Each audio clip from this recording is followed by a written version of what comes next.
எல்லாருக்கும் வணக்கம். முருகன் எனக்கு கட்டை வீசி கனவா தூக்குற வீடியோ தாங்க பார்க்க போகிறோம். வாங்க பார்க்கலாம்.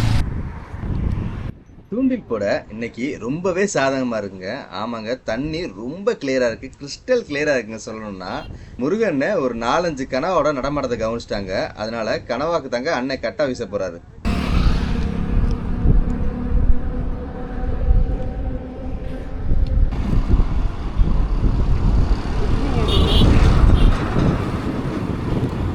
கனவாவோட ஒரு பெரிய ப்ளஸ் என்னன்னா, தனக்கு ஒரு ஆபத்து வருதுன்னு தெரிஞ்சுன்னா டக்குன்னு மைய கக்கிடுங்க.